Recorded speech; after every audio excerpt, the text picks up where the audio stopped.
बड़ा इल्जाम है साहब, बड़ा इल्जाम है और सरकार, हमारी मोदी सरकार इसको लेके बौखला गई है। इसका उनका ये पाखंड अब खुल गया है। इसीलिए एमनेस्टी इंटरनेशनल की ये खबर पूरी तरह जंगल में आग की तरह फैल गई है। भारत अपने हथियार उस कंट्री को बेच रहा है जिसने गजा के अंदर जेनोसाइड किया है। ये दुनिया भर को पता चल गया है कि मोदी जी क्या कुछ कर रहे हैं, तो भारत इजराइल के इस नरसंहार में सीधे तौर पर ये सहयोग कर रहा है। वेपन भेजते रहे, जबकि ये पता था कि इनका इस्तेमाल जो मास में नरसंहार किया जा रहा है गाजा के अंदर, वहां हो सकता है। तुम इजराइल जैसे कंट्री को हथियार बेच कैसे सकते हो जो इंसानों का कत्लेआम कर रहा है। गजा के एक स्कूल पर हमले के मलबे में मेड इन इंडिया के निशान वाले टुकड़े मिले। न केवल मोदी जी नेतन्याहू के साथ खड़े हैं, बल्कि एक बहुत ही घिनौने काम में भी शामिल हैं। बहुत सारे मुस्लिम राष्ट्र भारत के खिलाफ पहले भी बयान देते रहे हैं कि भारत और इजराइल की जो करीबी है, इस करीबी के चलते मुस्लिम देशों को भारत का बायकॉट करना चाहिए। कैसे भारत ने एक किस्म से इजराइल का पार्टनर बन गया।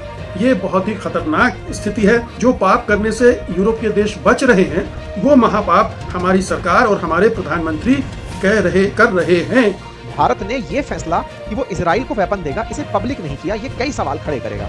सवाल के साथ साथ रशिया के साथ भी संबंध बिगाड़ सकता है। और मैं तो इसे एक जघन्य अपराध कहता हूँ। मुस्लिम देशों में जब जब गाजा के ऊपर कभी भी चर्चा होती है, पाकिस्तान ओआईसी की टेबल पर ले जाकर कश्मीर को रख देता है। एमनेस्टी इंटरनेशनल ने भारत के ऊपर इल्जाम लगाया है कि अक्टूबर 2022 के बाद, समझो 4 साल के अंदर मोटा मोटा, भारत ने 2596 मिलिट्री के कंसाइनमेंट इजराइल को भेजे और इनका इस्तेमाल इजराइल ने पैलेस्टाइन के अंदर, यानी कि गजा के अंदर पैलेस्टीनियन को मारने में किया। बड़ा इल्जाम है साहब, बड़ा इल्जाम है और सरकार, हमारी मोदी सरकार इसको लेके बौखला गई है। इस टाइम हमारे यहाँ मीडिया कहता है कि एमनेस्टी बुखला रहा है। एमनेस्टी क्यों बुखलाएगा? एमनेस्टी तो आपको बता रहा है कि भारत अपने हथियार उस कंट्री को बेच रहा है जिसने गजा के अंदर जेनोसाइड किया है। जेनोसाइड। और पहले भी गवर्नमेंट इस मामले में चुप्पी साध के बैठ गई थी कि हाँ, हमने इजराइल को हथियार बेचे हैं जिसका इस्तेमाल गजा के मासूम बच्चों को, महिलाओं को और लोगों को मारने में किया गया। हम तो हमेशा से भारत सरकार के इस मामले में खिलाफ रहे हैं कि तुम इजराइल जैसे कंट्री को हथियार बेच कैसे सकते हो जो इंसानों का कत्लेआम कर रहा है। लेकिन मोदी और नेतन्याहू तो एक जैसे हैं साहब। वो गजा के अंदर गोलियां चलाता है, मोदी सरकार जो है, इनके बीजेपी सरकारें जो है, इंडिया के अंदर गोलियां चलवाती है, पैलेट गन चलवाती है, AK-47 चलवाती है। तो इन दोनों में कोई फर्क नहीं है। दोनों की जो माइंड सेट है नेतन्याहू का, मोदी का, वो सेम है। लेकिन समस्या सारी ये होती है कि हिंदुस्तान का कम्युनिटी डाइवर्सिफिकेशन इजराइल के मुकाबले काफी अलग है। एमनेस्टी इंटरनेशनल ने भारत इजराइल के डिफेंस सौदों को लेकर बहुत तीखे सवाल उठाए हैं कि भारत जो हथियार इजराइल को बेच रहा है उसका इस्तेमाल गजा में किया। एमनेस्टी ने इजराइल पर गजा में नरसंहार करने का आरोप लगाया। ये तो यूनाइटेड नेशन भी एक्सेप्ट कर चुका है कि नेतन्याहू ने अपना गजा के अंदर 80,000 लोगों को कत्लेआम किया है। इसे कत्लेआम कहते हैं। इसलिए इंटरनेशनल क्रिमिनल कोर्ट से भी इसके वारंट जारी हैं, आपको तो पता ही है। 7 अक्टूबर 2022 के बाद भारत ने इजराइल को, एग्जैक्ट फिगर बताए गए हैं साहब, 7 अक्टूबर 2022 के बाद से भारत ने इजराइल को हथियार, गोला बारूद, मिलिट्री के कलपुर्जे, कंपोनेंट्स की 2596 2596 कंसाइनमेंट्स एक्सपोर्ट किए हैं साहब। 2596 कंसाइन। और यही वो तारीख थी 7 अक्टूबर 2022 जब क्या कहते हैं कि ये हमले भी सारे के सारे हुए थे। एक्चुअली 7 अक्टूबर की डेट थी, लेकिन सन दूसरा है। वो जो ईयर है वो 2024 का ईयर एक्चुअली देखा जाए तो, या 2025 का ईयर है इसके अंदर, क्योंकि 2025 का ईयर कह सकते हैं आप इसको। हाँ, क्योंकि तभी वो सारा उनका वॉर भी हुआ था। एक्चुअली ईरान के साथ भी वॉर हुआ था, सब हुआ था। खैर 2 साल तो हो गए, 2024 2026 में 2 साल का फर्क तो हो ही गया है। अब सवाल ही पैदा होता है कि एमनेस्टी इंटरनेशनल कह रहा है कि भारत ने इजराइल को हथियार सप्लाई करना जारी रखा हुआ है और इन हथियारों का इस्तेमाल फिलिस्तीनियों के खिलाफ किया जा रहा है, नरसंहार करने में, जेनोसाइड करने में। इन एक्चुअलिटी इंडिया अब इजराइल के जितने भी मिलिट्री जो ऑपरेशंस है उसका एक इंपॉर्टेंट पार्टनर कंट्री बन गया है सप्लाई चेन के अंदर। तो इंडिया ने कुल मिला के 2596 खेप या कंसाइनमेंट भेजे और इसमें 3,90,000 के करीब छोटे हथियारों के कलपुर्जे भेजे गए। इसके अलावा बारूद के जो कलपुर्जे होते हैं 5,64,000 वो भेजे गए, जिससे ड्रोन वॉर हेड्स और आर्टिलरी शेल केसिंग है जो गोले बरसाए जाते हैं। और मिलिट्री व्हीकल्स के 298 टाइप के कंपोनेंट सप्लाई किए। एमनेस्टी ने कहा कि शिपमेंट ट्रेड डेटा का इस्तेमाल करके उन्होंने ये पता लगाया कि कैसे ये हथियार, गोला बारूद, कलपुर्जे और कंपोनेंट उन इजरायली कंपनियों को भेजे गए जो उनकी सरकार को हथियार सप्लाई करते हैं। ह्यूमन राइट ग्रुप एमनेस्टी का कहना है कि ये रिसर्चर्स ने इसको पूरा का पूरा जांचा और उसके बाद भारत के हथियारों और गोला बारूद के एक्सपोर्ट की पहचान की, जिनको कि इंटरनेशनल लेवल पे हार्मोनाइज सिस्टम कोड के अंदर, कस्टम्स के अंदर एचएस कोड 93+ और 8710+ के अंतर्गत ये एक्सपोर्ट किए जाते हैं या इंपोर्ट किए जाते हैं। यानी कि सारी की सारी जो इंफॉर्मेशन है वो करेक्ट इंफॉर्मेशन वहां से निकल कर आई है। उन्होंने कोई भी गलत इंफॉर्मेशन नहीं पहुंचाई है कि कैसे भारत ने एक किस्म से इजराइल का पार्टनर बन गया, खास तौर से यहां पर मासूम लोगों के कत्लेआम के अंदर। दोस्तों, प्रधानमंत्री मोदी भारत का जितना नुकसान कर रहे हैं उसकी आप कल्पना भी नहीं कर सकते हैं। उन्होंने इन 12 सालों में देश को इतना नुकसान पहुंचाया है कि जब देश इनसे मुक्ति पाएगा तब उसे एहसास होगा कि किस किस मोर्चे पर उसने क्या कुछ गंवा दिया है। अब देखिए कि भारतीय प्रधानमंत्री विदेशों में जाते हैं तो बार बार ये दोहराते हैं कि भारत बुद्ध और गांधी का देश है, यानी अहिंसा, शांति और करुणा की भूमि। और इस दावे को करते हुए वो अपने को शांति दूत के रूप में प्रस्तुत करते हैं। ये इस तरह से अपनी छवि गढ़ने की कोशिश करते हैं कि वो तो अमन चैन की बात करते हैं, युद्ध के विरुद्ध हैं। लेकिन असलियत क्या है? असलियत ये है कि इस मुखौटे के पीछे वो एक बहुत ही घिनौना चेहरा रखे हुए हैं। उनकी नीयत बिल्कुल भी साफ नहीं है। और ये मैं इस वजह से नहीं कह रहा हूं कि मुझे मोदी की आलोचना करनी है, बल्कि इसके तथ्यात्मक प्रमाण मैं आपको देने जा रहा हूं कि कैसे उनका ये पाखंड अब खुल गया है। ये दुनिया भर को पता चल गया है कि मोदी जी ये बुद्ध और गांधी की आड़ में क्या कुछ कर रहे हैं और कितना ही ये भारत विरोधी कर्म है, भारत विरोधी एक्शन है, जो कि अब दुनिया की नज़रों के सामने आ रहा है। आपने भी कभी नहीं सोचा होगा कि प्रधानमंत्री मोदी और मोदी सरकार इस हद तक जाएगी कि गजा में जो फिलिस्तीनियों का नरसंहार हो रहा है उसमें अपना योगदान देगी। हालांकि प्रधानमंत्री मोदी सरकार बार बार ये कहती रहती है कि फिलिस्तीनियों के साथ खड़े हैं, फिलिस्तीनियों के प्रति उनकी हमदर्दी है और 2 राष्ट्र के सिद्धांत यानी इजराइल और फिलिस्तीन के हम समर्थक हैं। फिलिस्तीनियों का भी अपना देश होना चाहिए, हम इसको स्वीकार करते हैं। लेकिन जो उनकी करनी है क्या उसमें ये रिफ्लेक्ट होता है? ये ऐसा कतई नहीं दिखता है। और इसमें अब जो रिपोर्ट्स आ रही हैं वो बड़ी खतरनाक किस्म की हैं। मैं आज उन्हीं के बारे में आपको बताने जा रहा हूं कि अभी हाल में एमनेस्टी इंटरनेशनल की रिपोर्ट आई है जो प्रधानमंत्री दावा करते हैं उससे ठीक उलट तस्वीर पेश करती है। रिपोर्ट कहती है कि गजा युद्ध के दौरान भारत इजराइल को बड़े पैमाने पर हथियारों के पुर्जे, गोला बारूद के कंपोनेंट्स और सैन्य उपकरण भेज रहा है। ऐसे समय में जब एमनेस्टी और कई अंतर्राष्ट्रीय संगठन इजराइल पर फिलिस्तीनियों के नरसंहार का आरोप लगा रहे हैं, तो भारत इजराइल के इस नरसंहार में परोक्ष या सीधे तौर पर, परोक्ष क्यों कहें, सीधे तौर पर ये सहयोग कर रहा है। अब इस एमनेस्टी इंटरनेशनल की रिपोर्ट किन तथ्यों पर आधारित है जरा उसको भी समझ लीजिए आप। ये रिपोर्ट अभी कल परसों में पब्लिश हुई है और इसका जो शीर्षक है वो ये है, made in India the supply of weapons and ammunition to Israel. ये इसका शीर्षक है। और रिपोर्ट के अनुसार 7 अक्टूबर 2023 से 30 नवंबर 2025 तक भारत से इजराइल को 2596 शिपमेंट भेजे गए। 2596 यानी लगभग 2600 ऐसे शिपमेंट भेजे गए हैं इजराइल को। और इनमें शामिल क्या, ये शिपमेंट लेकर क्या गए हैं, ये बड़ी महत्वपूर्ण बात है। इसमें 3,90,000 से ज्यादा सैन्य ग्रेड के छोटे हथियारों के पुर्जे हैं, 5,64,000 से ज्यादा विस्फोटक गोला बारूद के कंपोनेंट्स हैं जिसमें ड्रोन के वारहेड, आर्टिलरी शेल केसिंग आदि शामिल हैं। और इसके अलावा 298 सैन्य वाहनों के पुर्जे भी भेजे गए हैं। तो ये जो 2600 के आसपास शिपमेंट भेजे गए हैं, उनमें हर तरह की युद्ध की सामग्री है जो इजराइल को भेजी गई है। ये सामान मुख्य रूप से इजरायली कंपनियों, जिन नाम बाकायदा एमनेस्टी इंटरनेशनल की रिपोर्ट में दिए गए हैं, Elbit systems, Rafael and Israel aerospace industry को गए हैं, जो सीधे तौर पर इजरायली सेना को सप्लाई करती हैं। तो इन कंपनियों के जरिए इजरायली सेना को भारत की कंपनियों ने सप्लाई किया है।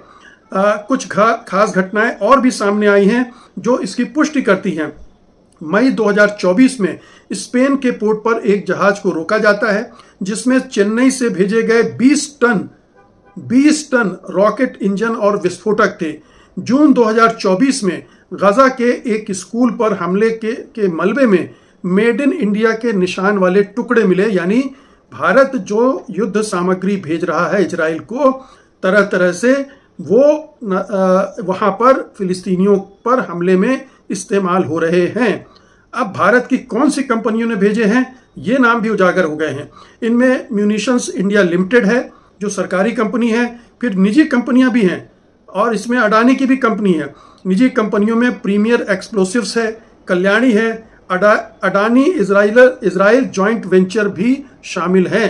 तो ये कंपनियां हैं जो लगातार इनके मार्फत युद्ध की सामग्री जा रही है। और आप ये नहीं मानिए कि भारत सरकार की मंजूरी के बिना, भारत सरकार के कहने के बिना ये कंपनियां इजराइल को ये सारी युद्ध सामग्री सप्लाई कर रहे होंगे। तो ये साफ है कि न केवल मोदी जी नेतन्याहू के साथ खड़े हैं, न केवल वो इजराइल का समर्थन कर रहे हैं, बल्कि एक बहुत ही घिनौने काम में भी शामिल हैं। और वो घिनौना काम है फिलिस्तीनियों का नरसंहार। उसमें हमारे प्रधानमंत्री और हमारी सरकार का योगदान है।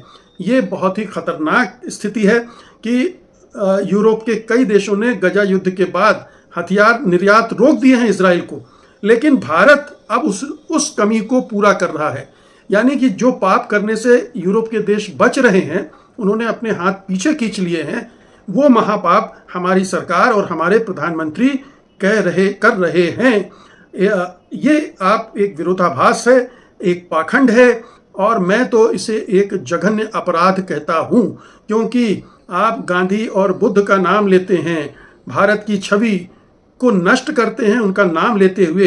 पूरी दुनिया में अब ये स्पष्ट हो रहा है कि भारत इजराइल के साथ किस हद तक जुड़ गया है कि उसे मानवता, इंसानियत की भी परवाह नहीं रह गई है।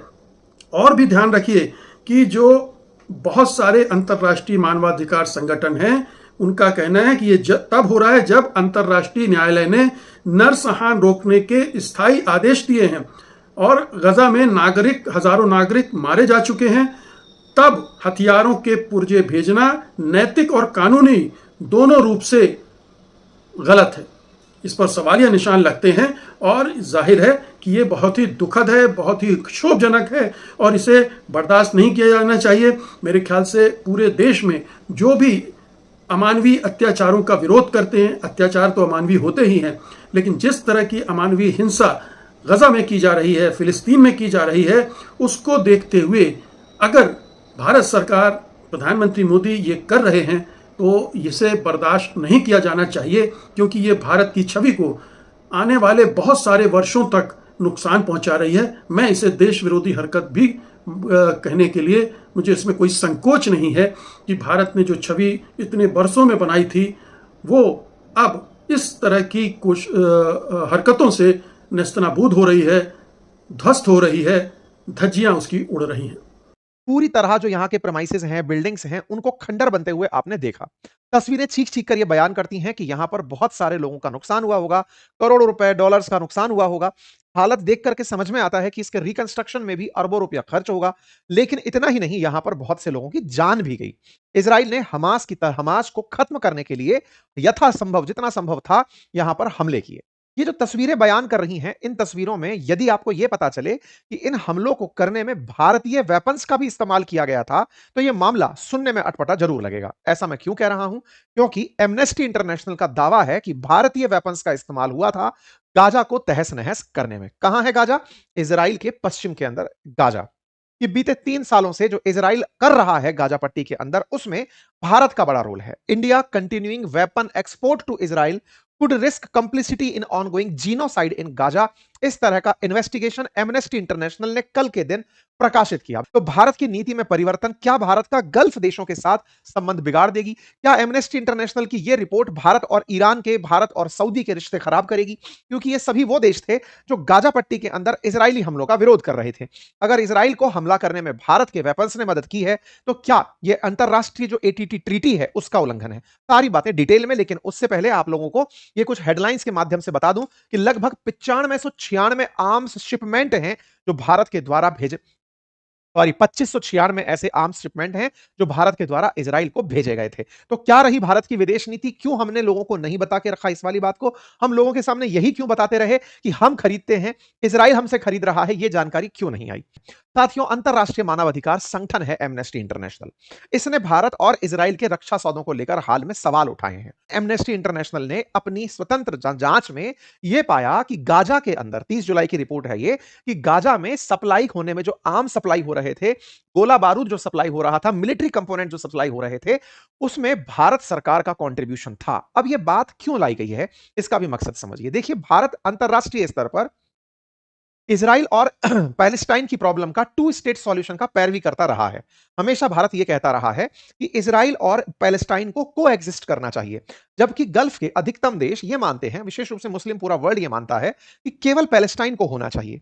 इजराइल यह मानता है कि केवल इजराइल को होना चाहिए। इवन ट्रंप यह मानते हैं कि केवल इजराइल को होना चाहिए।